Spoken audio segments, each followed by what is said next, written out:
Ramogi otieno machielo kendo mawarwaki ni machiegni mar yudo weche manyien mag OIMORE kokalo e Ramogi Tv en odiechieng' kata otieno majaber ma Nyasaye ochako ketowa to in bende oketi kendo we mokwongo arwaka ni Lydia ni machiegni bang' wuok e yweyo mar adundo. Lydia machiegni ahinya, jogi osebedo ka ging'iya chieng' moro ya Canadian asked me to Lydia nitie kanye na badora Antere je machero kamano ndo kama ko makutich motegno. Ero ko wano inbe machiegni koro ni kawuono koro daturi gi tich nikech koro kan kenda.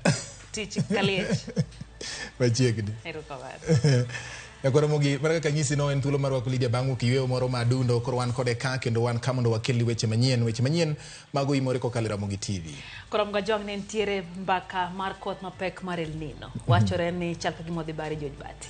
Ma wach mwach gi jatend piny poka jokor chal kor lwasi wacho keni noter ni atera wach no wacho no kodhi bedo mang'eny ahinya kaka El Nino mosekalo kata kamano wacho no dhi bedo mang'eny moingo kode mosebedo godo e kinde mokalo Karmonto no ka chieng' ema koro thoro rieny gwenge mapacho ka saso gwenge gi liet George Bati kata kamano liet mar siasa beno neno odiechieng' makawuono liet mar siasa kama bende jatend piny Kenya William Ruto wacho ni chenro mag thieth koro dhi kete ngadho malo kendo chiwo singo ne moko kuom oganda jo Kenya koting'o jo boda ni sama poni yudo chandruok midhi e od thieth to serikal biro kauti. Kindego bende kweth mar Azimio la Umoja One Kenya Alliance no gota che county ma Kajiado kama bende gi medo wacho ni ok gibiling gibiro medo sundo piny wacho mondo mi oduoke piny nengo mar ngima osuru masani koro dia sase pachoka bende gi medo wacho ni gibiro medo ting'e duond gi mondo piny wacho one kaka timo. Ripode bende nitie nyakora Ramogi motene kod weche mag thieth kama nyawada Judith Omondi ikono report manimbaye nyamotene kod weche mag tuoche ma mako kata manyalo miyo ng'ato bedo kod pek yudo nyodo kod gik machal kamago mago nitiere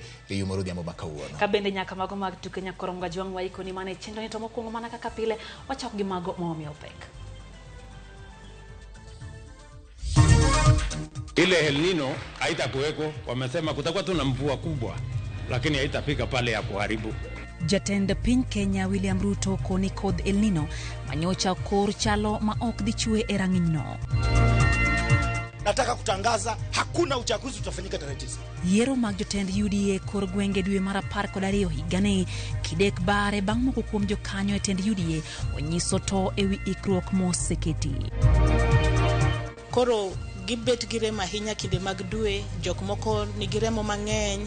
Tuo mar ariw pod kelo pek ne mine mathoth e pachoka. Konyruok ni kanye?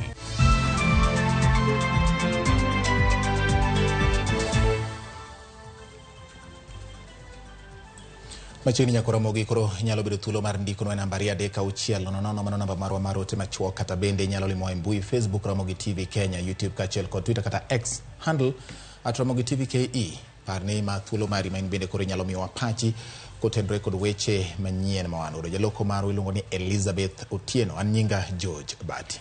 Machiegni nyakora mga jwang nyinga Lydia wachak gi mago mag siasa kama jatend piny Kenya William Ruto medo dhi nyime kod godebe ne chik manyo podho mano mar chenro manyien mar thieth e yo moyweyo ne ji duto. Ruto bende olero ne oganda kik bed gi kibaji ne koth mag El Nino koro ok nyal bi chwe matek kaka ne jolwasi owacho motelo. Jafwambo mar Walter Nyambaga chakonwa chenro mar OIMORE gi ripodno e yo machal kod ma. E kinde alama ne obage kanisa mar Revival Sanction of Glory kar chungo dura madagoreti e county ma Nairobi. In the name of the Lord. Ka jatend piny William Ruto onyorore ni okang' mar chiwo thieth makare e yo moyweyo ne ji duto biro bero sekta mar thieth kendo oseket chike mabiro tayo chenro no makare. Sasa tutakuwa na community health promoters 1,100 Kenya, 7,000 hapa Nairobi. Pesa ya hospitali ni ya kuhakikisha kwamba kuna matibabu hospitalini. Na tumetengeneza sheria inaitwa Facility Improvement Fund ambaye kazi yake ni kushughulika na kila hospitali. Wewe unaenda, unatibiwa, unapatiwa dawa, unaenda nyumbani, hakuna kulipa. Sasa tumesema hata yule ambaye hawezi kulipa 500, serikali ya Kenya itakulipia kadi ya NHIF. Beyond growing the economy, we have to build an egalitarian society, an equal society.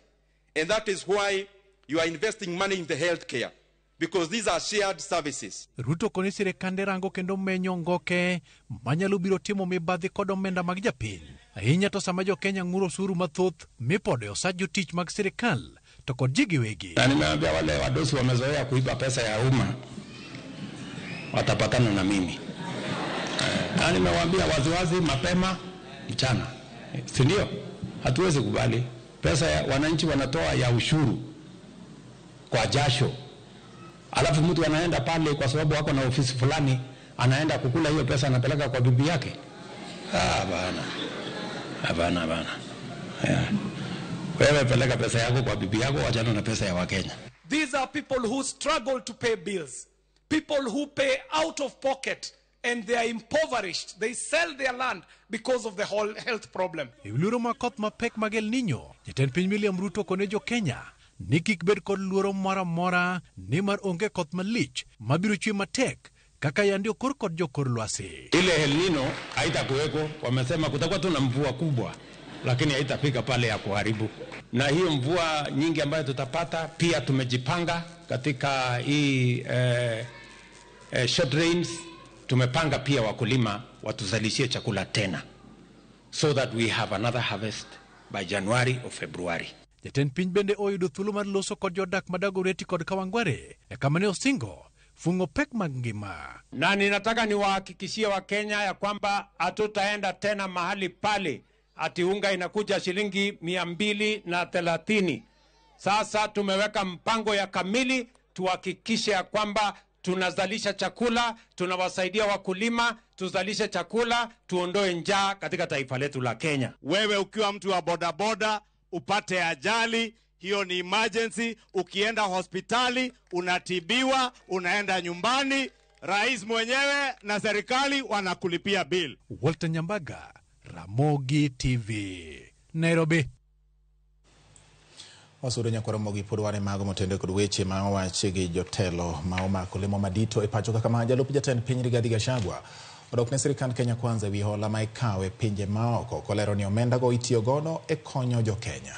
Gachagua mane wuoyo nyasi mag tuke golf e kaunti Manyeri manokelo kanyakla josiasa gi johala mawuok e masawa mar piny Kenya olero ne sirikal maduong' tiyo manyalre maneno ni omenda ma pacho ka obedo makare. Bende nodok ni sirikal kuom wuodhe ma oko ma jatend piny William Ruto osebedo katimo mar neno ni piny Kenya oywayo joket mwandu mawuok e pinje maoko.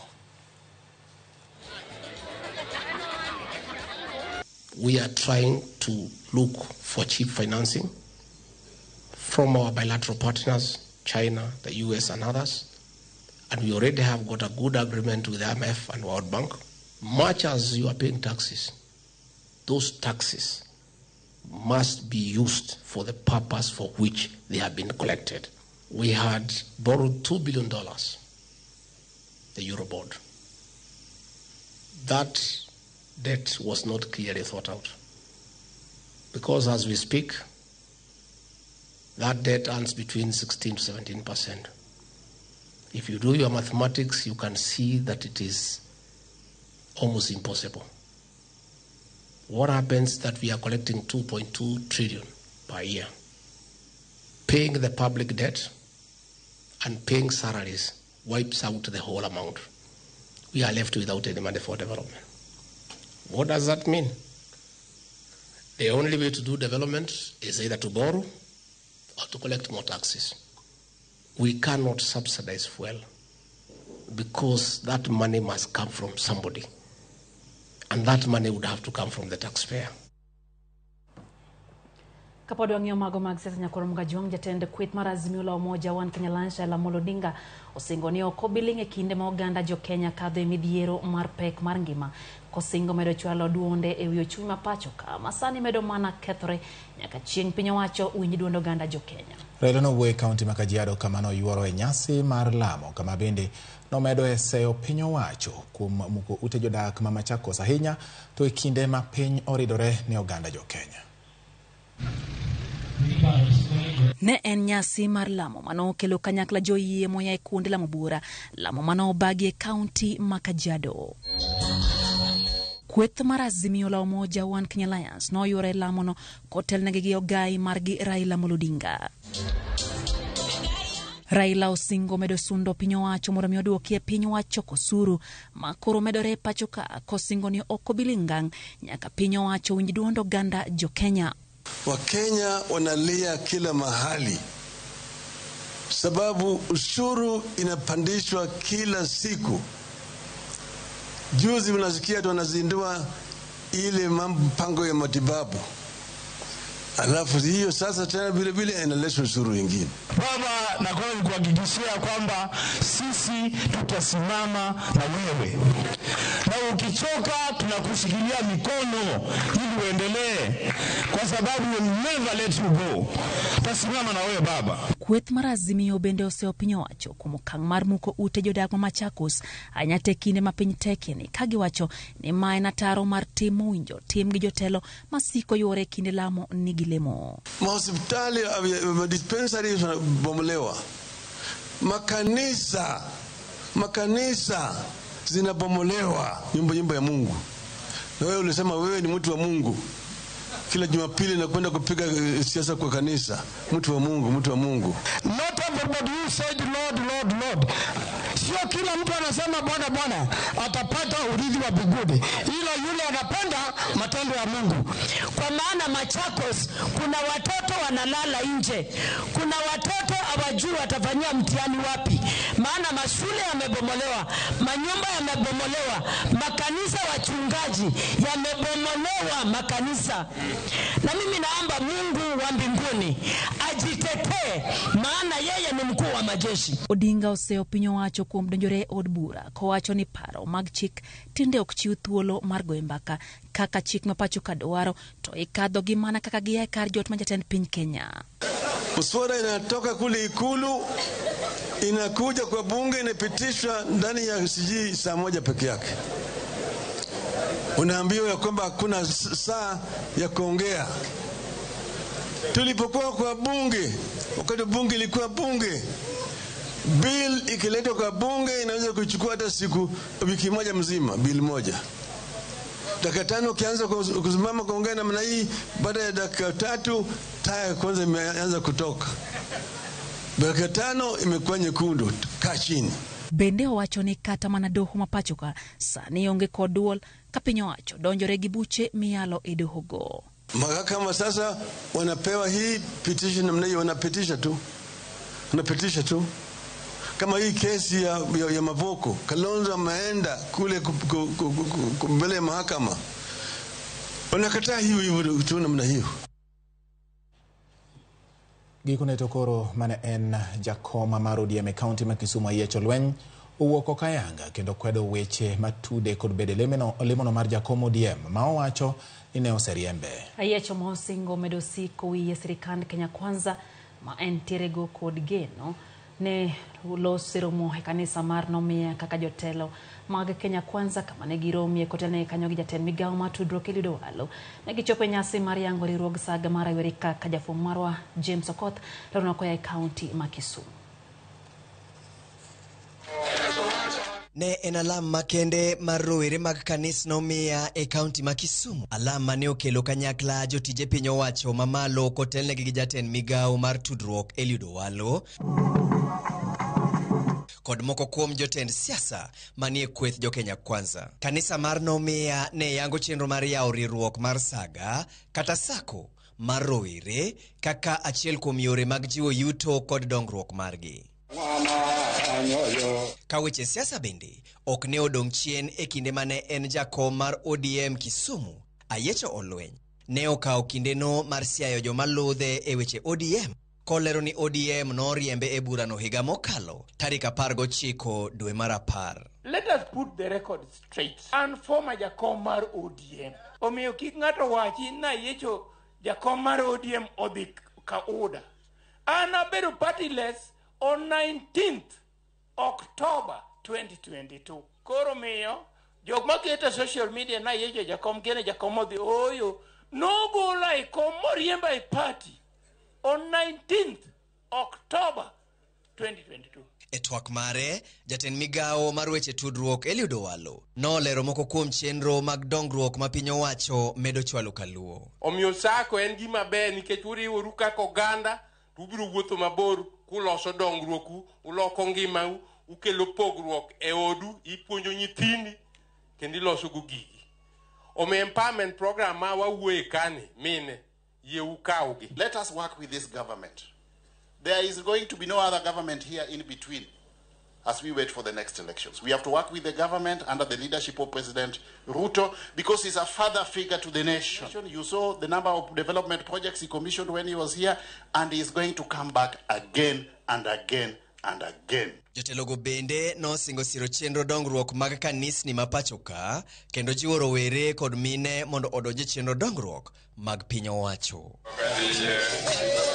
James Okoth, Ramogi TV. Jalup jakom duond bura mar UDA ma ochung'ne tayo chenro Seth Panyako koro koni yiero mag kor gwenge mane duond bura nolando timo tarik 9 dwe mar 12 higani ok bi timore kaluwore kod onge mar bod mochung'ne yiero. Kolose gweng ma Shikundi kar chung'od bura ma Ikolomani e kinde romo mar UDA, Panyako jiwo ni yiero ma duond bura no owinjo tim mana kosechuog bod mano mabiro chung' ne yiero makamano. Panyako kata kamano dok ne jagoro maduong' mar duond bura no Cleophas Malala e wi seyo ma osebedo ka oyudo kowuok kuom moko kuom jokanyo mag Kenya Kwanza. Nimesikia mmesema uchaguzi utafanyika tarehe 9. Mimi kama naibu wa mwenyekiti wa kitaifa nataka kutangaza hakuna uchaguzi utafanyika tarehe 9. Wewe huwezi kuniambia mimi nasimama kiti na mimi ndio natangaza tarehe ya uchaguzi, na mimi nasimama kiti na mimi ndio nachagua wale watasimamia uchaguzi, na mimi nasimamia kiti na mimi ndio nimesimamia utaratibu wa kupiga kura. Haiwezekani. Nani alisema hiyo? Kwani sisi kwa UDA tumekuwa watu wapumbavu kiasi hiyo? National Election Board ndio nitakana kuchagua watu wa kufanya coordination ya uchaguzi wa chama katika taifa lote. Sio rais, sio katibu na sio chairman. Kwa hivyo kama mta insist kwamba kutafanyika kura tarehe 9 kama hakuna National Election Board, mjue kwamba mnavunja hii chama. Siungi mkono Halwale, siungi mkono Malala, lakini naunga chama. Mimi hapana muoga. Mnachakua viongozi ambao wawe ndani ya serikali wakatae mambo mabaya wakiwa ndani ya serikali. Na ndio mliona siku ile waliweka mambo ya finance bills, mimi nilikataa. Na sababu niko ndani ya chama. Siwezi kuondoka ndani ya chama, hatuwezi kuwa ndani ya chama na watu wetu wanaumia, tutakuwa watafaidika nini? Kapodwa tiere mago mag siasa wang'io mag motendre kendo yiengore korka somo. Jar bura ma Lego Usonga Samuel Atandi okoni paro mar keto menda mar NGCDF mondo mi okony mana jopuonjre mantiere skunde sekondar ma jopuonjre dhi to duogo pacho Krade School ka jopuonjre manie skunde mamoko machalo kaka mago ma idakie kod kuonde tiegruok gi mbalariany mopogore opogore ibiro ketie bwo chenro manyien. Omedo ni chenro no geto neno ni onge jopuonjre mabiro rem donjo e skul kata kuonde tiegruok mar yudo tiegruok manyalo konyogi yudo yuto bang' tieko klas 12. Ng'eny riambo fees bomet kwa don mona abro discuss gi Lego Usonga tigi madwa timo kuyiena aparo ni kabro penjo kuyiye to igawni mwachako ni umia rusa mona chul ami basa rijo day school kende te kumia permission anyalo chulo fees ni jo day scholars tema Lego Usonga te to jogodas to awe yo mondi ke jomacho ni day scholars okema jo pier ng'enyi to mar ariyo asefwenyo ni higa ka higa nyithindo tieko form 4 to kwa penj nyithindo gende ka kan tieko form 4 madhi university tin to mani kor gweng' ng'eny kanyo bedwa mondo wabinjru kaka Lego Usonga ni wakaw higa chiel to dhiro temotiko form 4 wateri polytechnics yaya moko water Bondo, moko water Sia Institute, moko water Kamora witero jite technique yoko form 4. Ramogi wadhiani nyime koro wuoge motene kod weche mag siasa to bende wang'iyo ma mulo weche mag arita gwenge mamoko kama jotelo mabaringo nyiso piny owacho mondo mi orid lweny mar kedo kod jomaundu ma osebedo kanyayo kuo jam ne nyandwat mar Hoho mar Okak. Magi timore kinde mar riwruoge ma keyo ratich oganda bende wuok tung' mosuo kod duol mandiko jopuonje pacho ka TSE kuom riembo e tich jopuonj mane dwaro mondo mi wilgi ka giwuok e gwenge ma nyandwat ma ugwe ma arita osebedo ka orochore. Bang' jomaundu mosebedo kanyayo kuo jam ne nyandwat mar Hoho mar Okak chwado magina kendo nego obila moro makicha e gwenge ma Baringo. Jatend migawo mar riwruoge Saga Simon Chelugui osingo ni piny owacho timo duto mar tieko monje gwengego ka okwayo apisa mag arita e kaunti mondo kik mbek tol. Rais wetu amekuwa has been very clear on the issues of insecurity. Mimi nataka kuwaomba tusilegeze kamba, kwa sababu hiyo usalama ndio itatuletea maendeleo. Baringo hii imejulikana kwa muda mrefu kwa mambo mabaya, haswa mambo ya usalama. Kagiloso e kinde nyasi mar choko omenda ne kanisa moro ma Kabarnet, MCA Machongoi ma bende en jalup spika ma Baringo Kipruto Kimosop onyiso piny owacho mondo yaw wiye kendo rakre kod jomaundugo mapiyo. Hao wakora tena wanaanza kutukaribia. Hata jana wameua mtu ya NBR. Ile NBR vijana tumepewa kutulinda, hao wakora wamekuja wameua na wamejeruhi mwingine. So I want to send you waziri with humility to your colleague CS Kindiki. Please inform him that the bandits are recruiting again. Let them mobilize the force that they had mobilized before atusaidie isiende mbele vile ilikuwa. Magi timore kinde maduol mar riwruoge makelo ne ratich oganda KNCSC ochayo duol mandiko jopuonje tich TSC kuom riembo e tich jopuonj madwaro mondo wilgi ka igologi e gwenge manyandwat ma ugwe ma Thurka kaluwore kod rochruok arita e gwengego. Ka okalo oboke margi gikoni en tim wichkuot, TSC riembo jopuonj madwaro mana mondo wilgi. Gikoni kar riembo jopuonjgo winjo TSC otudore kod migawo mar arita mondo mi chiw arita makare ne jopuonj matie gwenge ma arita kwe osebedo ka orochore. KNCSC bende okoni mana kaka jo-Kenya mamoko jopuonj ni kod ratiro mondo mi ochiwnegi arita makare kendo riembogi e tich nyiso ni TSC bende nyayo akwede kaluwore ni jopuonjgo wuok oko mag dhoudi modak nyandwat ma ugwe ma Thurka ka bende gine ma osebed kigetogi kod kweth mag njore e kinde mag tayo monj e gwenge makono. Jatatije mar KNCSC Suba Churchill okoni TSC nyaka koro ket okenge mar neno ni jopuonj oko kale akwede kaluwore kod dhoudi kata din magiwuokie. George Bati, Ramogi TV. Dakika ni pariyo kwa adek nyakona mga juang bang sadek marotieno chendo eno imorero kamano kumedo kete mana kaira Ramogi TV kata kamano kapo kwa kao yomo konge chendo ne mana kaka pileno asimogo yokodimba ka winje ni to inti parango anya kutendogi wechegi mwai koni udhiamo makauona Jimedo golo paro mopogore Lydia neno ka Ramogi donjo malera inya dala mar Port Victoria ilongo ni Odinga Martin wacho ni moso jiduto te ma neno Ramogi udhiambo ni kendo mora inya kasto ka bende ilongo ni Purity Agai nya imbo majimbo kantiere gwenge maga Taveta wacho ni Taveta ler eti El Nino onge aworo mane gima en bono wacho karka ni aworo kaka gima ogen jabare kaluwore kode. Kasto Pastor Komborua wacho ni Bati wuod Sudami anenu malera ahinya kademo ng'er ka aworo kaka jatend piny omiya nyiero ni El Nino onge kare ne gilando gima onge yie ma Kenya waneni kagotieno ng'onotino jamoyo erokamano ahinya. Kasto makamu wacho ni koro serikal ogol pesa mancha ni giketo tenge ne El Nino nikech pesa ni koponi ok yang kama intie to dhi lal. Koro ok wabi yie ne serikal mondo cham pesa El Nino ka gisewacho ni El Nino onge. To wacho bende ni ayecho lweny to onge followers kata odhi mane UDA ok ane ka intiere gi followers mang'eny ahinya. All day schools in Alego Usonga there will be no student who will be chased away kochopo 2024 amora ahinya koda atandi kuom wachno. Mago weche mamoko manika. Mago pach jawinjo. Mano pach jawinjo gi kako ndiko. Waonge gi tudruok mora gi pach jawinjo. Luko Ochele wacho kanyo ni gidiere ni serikal ni chal ka gima en serikal mokuong. Wacho ni leta ahinya kineno kaka ute mukore gwenge go Machakos wacho kanyo ni en uolo gi piny Kenya. Nyaka chidala Ramogi TV wacho ni chope yo makare.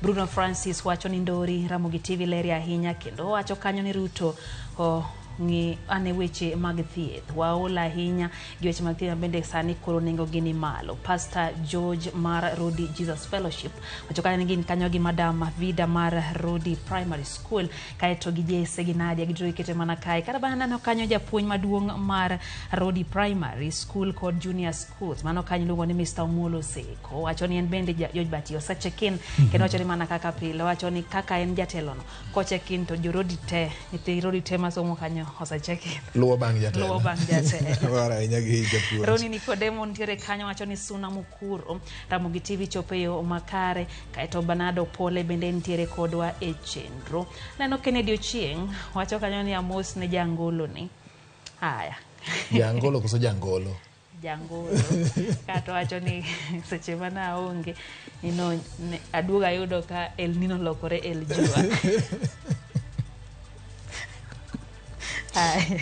Muktaro kod kan tire wacho ni en be wacho no ja Canadian sawa erokamano. Helen Talia wacho kanyo ni Ramogi TV chopo Kanyamkago e yo mowinjore. Bende aneno Simon Ongue wacho ni yani kendo El Nino onge to kare pesa mano tenge cha gitere kanyo tug kodwa. Weche nitie mathoth ahinya nyakoromogi. Wan bende wan mana jo neno kaka samoro injo kaka iwacho gino, lakini wafwambo ni mondo wamini wach adiri mar wach kuom gik ma iwacho kod kaka gik moko medo lokore. Jaduong' Osuno Obadha kachiel kod Onyango Elisha Wiyo gin bende gin Ramogi TV gwenge ma God Kwer Migori kocha kendo gocho ne gimoro ahinya gi Ramogi TV kachiel kod japuonja Kaya Gararonge. Bende ng'ato ndiko na wacho ni Podotek mano baba papa wacho ni otek manade El Nino kare onge adier kendo koro koth dhi bedo mana matin.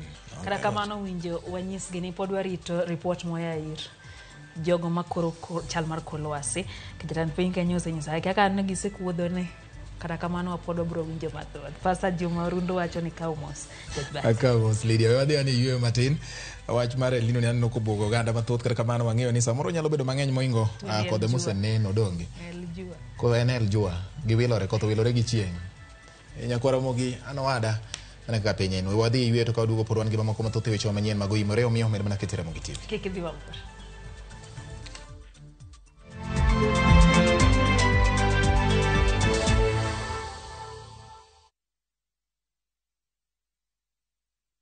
Wekelea na shabiki kaende. Kwa majina naitwa Mary Mumanyi, mkaaji wa Pipeline. Mimi nafanya kazi ya Sacred Officer. Time nilipiwa simu nilikuwa kazini, hivi singeweza kuruka poko penye watu walikuwa wengi. Mtu wa kwanza uliambia baada ya kuambia umeshinda pesa ni nani? Banangu. Wengine wanaficha wewe. Ilibidi nimtumie message. Hii pesa tunaipangia kufungua biashara. Uko na marafiki huko mtaani pengine waaminiji ukiicheza unaweza ukawaambia aje. Kama mimi nimeshinda pia wao watashinda. Wekelea na 50 bob pekee for a chance ya kuomoka na 500k. Lazima kaende yende kila wiki. Play responsibly. Betting can be addictive. Not recommended for the persons under the age of 18. Authorized by BCLB number 587.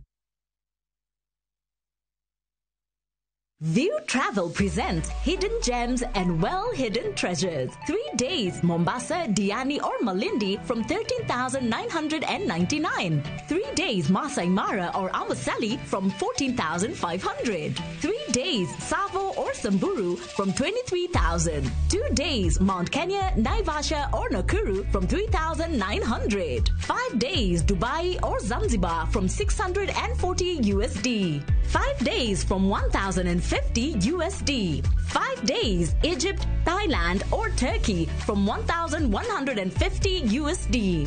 5 days, Malaysia or Singapore from 1,100 USD. 5 days, Santorini or Maldives from 1,680 USD. Contact us on 0703-254-254 or book online at www.viewtravel.com.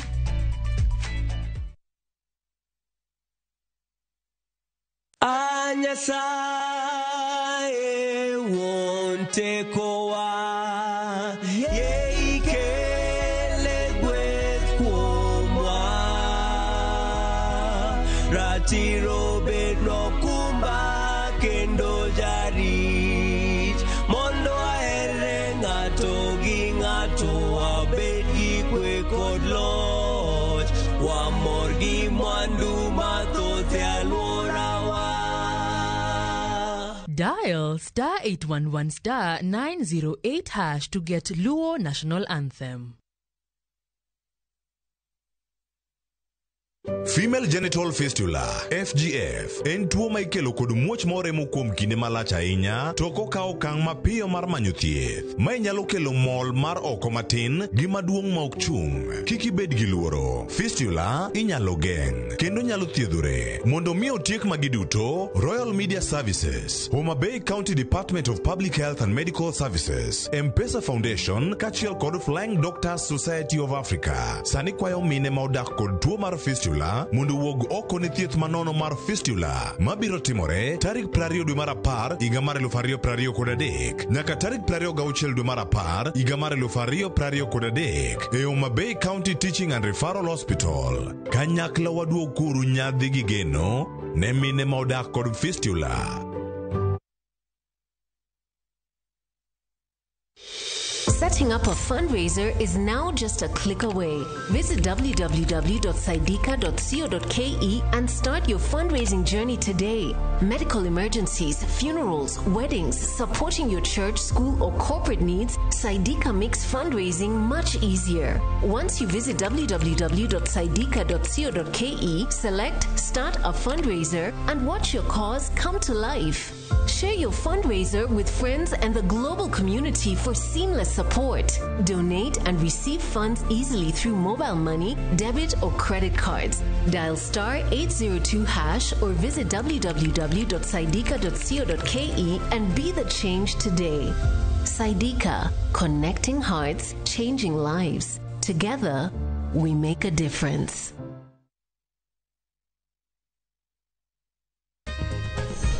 Wateja huprefer stock zangu juu ziko tayari kubaliwa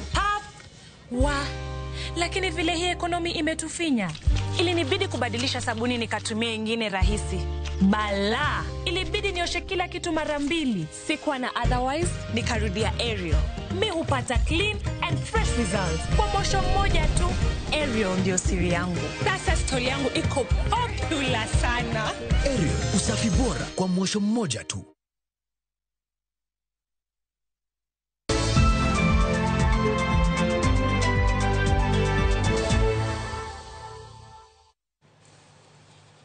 Machiegni kendo nyakon mga jongero kamano kumedo kete mana kai Ramogi TV wantiere tielo mar 2 mar chenro mar OIMORE ka koro twang'io mago motenre kod weche mag thieth kod ngima dhano jubati. Maka kan wasengo semano chako Lydia ne atamala par mar mine manitie kindigni 15 nyaka 44 tuo mar ariu chando. Rariu ma otegno kinde mathoth kelo koda kamidhiero ne mine kendo tamogi bedo gi nyalo mar nyuol. Judith Mondi kod report mar kaka rariu motegno chalo kaka igole oko mar miyo kamine ma osekalo midhiero no bende timo nendgi. Ma tipo mar lakteche ma oluoro mama achiel kuom mine ma ochope osiptal ma Third Park mar timo bero kendo golo oko rariu ma osebedo ka chandogi kuom kinde buora. Tuo mar rariu itudo kod tuo madhongere dendo ni endometriosis. Kare ma tuo mane? Ochakre ka nyako tin keko chako dhi e dwe. Kinde mang'eny ok ong'e kata nang'o machande, to wang'eyo gima timre e gweng' kata e utewa ni ka nyako iye rama ahinya tinyise ni jok moko bende igi ramoga ka gidhi e dwe, to mano bodok chien kinyuol. To yudo ka nitie jok ma yudo rem mang'eny ahinya ma onge ka gikony, ok ginyal kata dhi skul. Picha ma inyiso maloka en gino ma itimo kod laktar ei mama ma onindo ni. Musumeno ma ok duong' to dhoge bith kendo kegore, yuayo ring'o. En ring'o ma oriwo e nyimo fuko nyathi, kendo kinde mathoth muono joma mine nyuol, ka mine moko to chuo wito ngimagi, nikech tuoche mamoko ma okel kod rariu ma otegno. Koro equipment go mag laparoscopy go iluongo ni 3D laparoscopy miyo tuo ni ng'ato nyalo neno mayot molok ka gineno. En kaka kineno movie mar 3D e kaka operation bendi neno. Koro ineno ka ifwenyo gik moko mayot molok kaka nende difwenyo ka nende ing'iyo gi equipment moko mopogore. E kuonde nindo mag jotuo waromo gi Judy Muruki, nyako ma osebedo kod midhiero mar rem kod chandruok e kinde ma okalo e ria mage. Wuoth mar Judy osebedo mayot ahinya to kane pod osomo. Kinde mathoth ni kwane kaka japuonjre ma ok ohero somo kendo manyo mana kinde mar nindo. I've had a problem with my period since I started them in high school. Nilikuwa wale watu wa kulala kwa nurse like 3 days missing classes. Naambiwa it's in my head, being told kila mtu ana suffer the same, I'm not special, so I just suck it up and go back to class. But kuvumilia tu ile pain. So the first, actually all the doctors that I went to wanasema tu take painkillers, you'll be okay. Take painkillers, you'll be okay. E korido machielo, nyadendi ma hike ni e diere, ler kendo somo, mak mana ni e chunye ma hiye, kuyo kod piwango pongu. Ma bende nyadendi ma kuom yengo ariyo ma osetimne, ne wito dag tong mage ariyo mag nyodo, ne ofwenyo kara riu mare osedongo, kendo kata bed ni odhie yengo bang higni ariyo ka higni ariyo, teko mar nyodo ne otiek duto kendo dong mana gi temo yore manyasani, eka oyud nyathi mamare. Nimefanya 2 surgeries for it. Na bado because by the time nilikuwa nakuwa diagnosed ilikuwa late, yeah? In 2017, that's just a few years.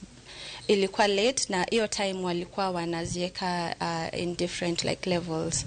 So yangu ilikuwa ni stage 4 by the time nilikuwa diagnosed. Ile time nilikuwa diagnosed the first time wali have kutoa one of my fallopian tubes, and then by the time nilikuwa nafanya the second time they still had, it was so badly messed up, lazima ingetolewa. So kupata kukua to get pregnant like the natural normal way that is expected haiwezekani. You have to think about other options kama IVF. Atama la par mar mine manie kind higni 15 nyaka 44 tuo mar rariu chando. Karena ng'o makelo tuo mar rariu? Mama kama tingo nyathi, lining mam umo ieno iluongo ni endometrium. Koro lining no kobet kamoro kowuok kama onego bedie ei uterus kanyo obet kama chielo to okelo rem ma iluongo ni endometriosis no. Koro gibet gi rem ahinya kinde mag dwe, jok moko nigi remo mang'eny, jok moko kawo ndalo mang'eny kinde gi mag dwe. Kopogore gi ofuko nyathi, ofuko tong' nyodo kod alwora maggi, tuoni bende itudo kod landruok e fuoni mamoko mag del, kama oting'o dag lach, dhod nyodo, nyambich, thir kata rectum, ich kachiel gi duong' mamiyo. Ranyisi mag tuo mag rariu oriwo ich kach e kinde kod bang' ria, ich kach e kinde ma ng'ama miyo ni kod tekre mag gamo remo, rem e kinde timo hera, rem e kinde lach, rem e tielo kod onding', rem e kor kod gok e kinde ria, rem kiyweyo, winjo ng'ok, ria mathoth kachiel kod koso teko mag nyodo. Ranyisi gi kata kamano dok piny e kinde ma mama ochopo e higa ma ok okalie ria kata menopause. Nyako Ramogi Ajwang' kae kama ngima mar ng'ama miyo ma osebedo kod rariu motegno chakore kendo mak mana ni nengo ok nyal bedo mayot ne ji te. Jokanyo mag thieth koro kwayo piny owacho mondo bed kod chenro mabiro siro mine man kod tuo mar rariu e yudo thieth mapiyo. Judith Omundi, Ramogi TV, Nairobi. Wacho ni ikawo gudu kata kondo ilonyo ne joma mine. Kaluwore kod samoro kaka chuch margi obet kod kaka samoro gik ma gikaloe. Mondo gikel ngima e pinyni, samoro en rem mathoth, winjo kit rem buora ma Judith Omundi okwano. Ahinya ka samoro pok oyuda ngima mokele pinyni kokalo kuom ng'amiyo. Anyisi na botere application. Otas moro mondo waneka kwanyalo ko weche ngima manyien. E nyuol manyien. Koro ji olokre. Nyako Ramogi omiyo dakwa mana ni kinde duto kik walimit joma mine, omeda jiwogi sama winjo ko wacho ni en gi rem kata bed ni en nyathiu kata ng'at machielo kik ilimite. Bed kode machiegni, medoe kendo med bedo kode kaka ng'at monyalo yudo gok moyiengore sama piny obedo kode madiny. Nyako Ramogi Ajwang', maloyo jotich 500 mag kambi miluongo ni Ashton April mayudre Changamwe wa Mombasa obago ng'anyo kaluwore kod tim mar riembogi e tich ataro mar chik. Oluore kod jotend jotijego, tend kambino oloro jotije kata oloro tijene mondo mi ochiw thuolo ne telo manyien ka ok ne gichiwo ote moro amora ne jotich. Tim ma omiyo jotich obago ng'anyo Kagidwaro mondo lernegi gima omiyo ne ok onyisgi ni kambino iloro.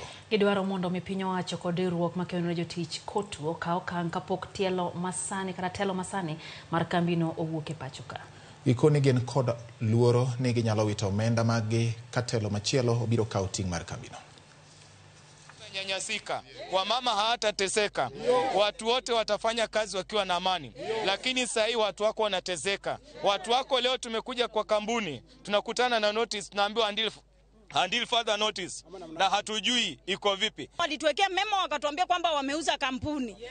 Walipotuwekea memo tuliwaendea tukawauliza maana ya hiyo memo. Tulijaribu kuwasukuma, hakuna kitu wanatuambia. Wote wanaofanya uchunguzi, kuna mambo ambayo huwa yanafanyika hapa yaeleweki. Kwa hivyo wachukue hatua, wafike haraka, waanze kufanya uchunguzi, wajue ni nini haswa inaendelea. Failure to do so, sisi kama shirika la kutetea haki, we shall take legal action against the company. Hawajui pesa yao italipwa lini. Na katika hii hali ya ugumu wa kimaisha, wengi sana wametaabika katika ile hali ya ugumu wa kimaisha. Jotend pinje mag Jo-Arabu kod moko kuom pinje mag wasungu ogolo kwayo mondo miyo chung monj madhi mbele gweng' ma Gaza manitiere e piny mar Palestina. Gilero ni chungo lweny biro kelo yot e tero chiemb kony kar dak ma Gaza. Jotelo mag pinje mopogore opogore wacho magi e kinde mane giromo e boma ma Cairo e piny mar Misri e seche ma piny Israel to dhi nyime gi monj margi ka jolweny magi bende ikore ne donjo Gaza. Jolweny mag Israel to pod oketo chung ni gibiro dhi mbele gi monjo Gaza ka gitiyo kod ndekegi mago mag lweny. Bende pod gidhi nyime kod kwayo jodak ma Palestina modak e gwenge mag Nyandwat kama monj ochwakore mondo omi odar ka gidhi milambo kama kwe nitie. We cannot and must not ignore the wider context for these tragic events. The long-standing conflict and 56 years of occupation with no end in sight. But nothing can justify the reprehensible assault by Hamas that terrorized Israeli civilians. And those abhorrent attacks can never justify the collective punishment.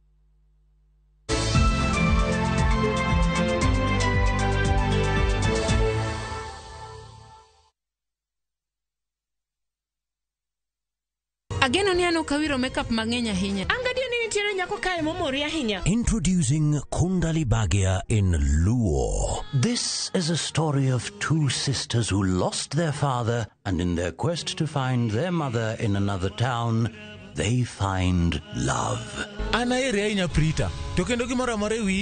Enjoy this romantic drama of Kundali Bagia in Luo on viewsasa.com. Mano bera hinya. Era mit, era odake kindwa.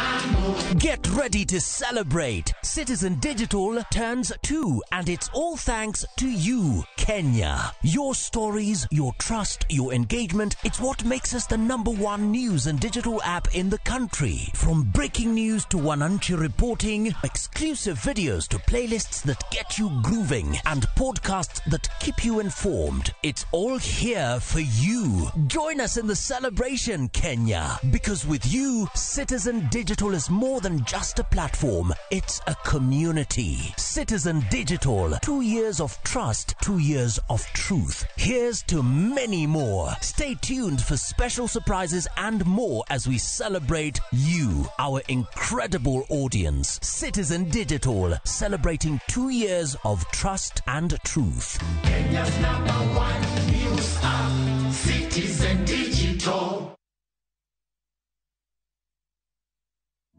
Dear Lord, thank you for today. Thank you for waking me up. Thank you for your blessings and your grace.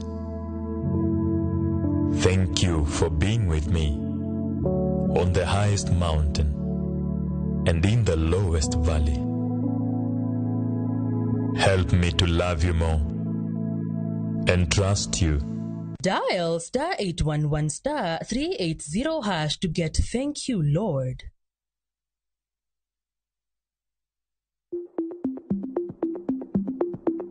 inyalo bedo jatuo mar kansa. Kata kamano, tim yiero mari mar bedo thuon. Gini emna ka iloko pachi. Chopedo thieth mondo pimi kawuono. Cham chiemo ma owinjore. Tim orako kendo luw kaka daktari ochiki. Ked kod tuo mar kansa. Oteni okeli kod Royal Media Services. We care.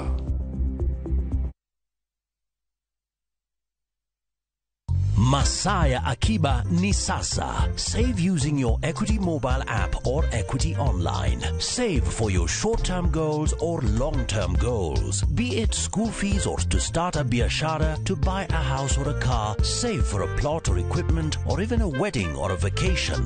Save using your Equity mobile app or Equity online and start your journey to realize your goals. Kusave ni rahisi na Equity. Karibu member.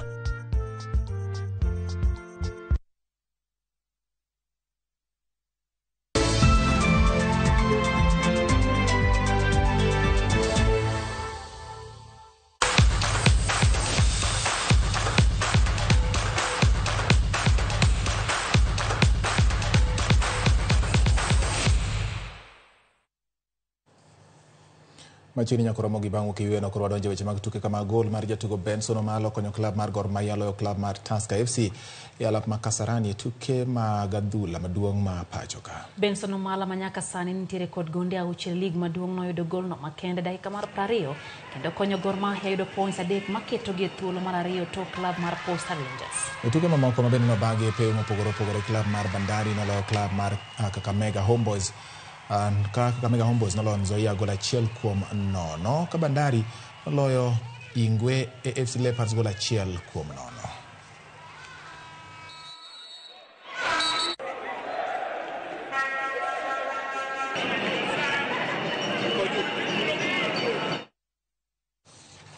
Kapodong'yo mago mag tuke tenya e county ma Homa Bay kama yalap mar Raila Odinga Stadium me county ma Homa Bay club mar Shabana nowuok amodhi gonde 2-2 gi club mar Nairobi City Stars. Samuel Kapeno loyo ne City Stars gol mokwongo e dakika mar 5 kapok Eugene Mokangula loyo ne Shabana gol mar gi dakika mar 17. E dakika mar 41 Vincent Nyabuto nomiyo Shabana gol mar 2 manotero tugo e yueyo. Ona kodong' dakika 6 to tugo rumo. Vincent Owino no yudo ne City Stars kata Nairobi City Stars gol mar 2.